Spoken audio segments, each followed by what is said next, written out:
எம்மா ராசதி யாம்டி ஒரு மாதிரி மூஞ்ச ஒரு மாதிரி வச்சிட்டு இருக்க? ஒண்ணு இல்லம்மா, சும்மாதான். சும்மான்னு சொன்னாலே ஒரு பெரிய புகம்பு இருக்குன்னு அர்த்தம். என்னடி ஏன்னு சொல்லுடி. எம்மா எனக்கு அப்பப்போ மறந்து மறந்து போகுதுமா. என்ன மக்கா சொல்லுத? உனக்கு மறந்து மறந்து போகுதா?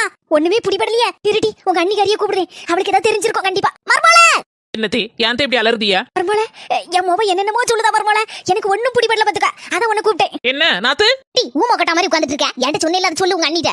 அண்ணி இந்த கொஞ்ச நாளாவே எனக்கு கொஞ்சம் மறதி வியாதியாவே இருந்துட்டு இருக்கு. என்னது மறதியா? நாத்து மறதி ரொம்ப மோசமான வியாதியாச்சே, அதுக்கு ஒரு மருந்து கொடுக்கணுமே, இல்லன்னா சரிப்படாத. மர்மோளே உனக்கு மறதி வியாதிக்கு மருந்து தெரியுமா? தெரியுதே, முதல்ல அந்த வியாதி எப்பலாம் வருதுன்னு கேப்போம். டி மக்கா உங்க அண்ணி கேக்கல இந்த மறதி வியாதி உனக்கு எப்பலாம் வருதா? அண்ணி கண்டிப்பா சொல்லணுமா? சொன்னாதானே நாத்து அதுக்கு தகுந்தாப்புல மருந்து கொடுக்கலாம். சொல்லு.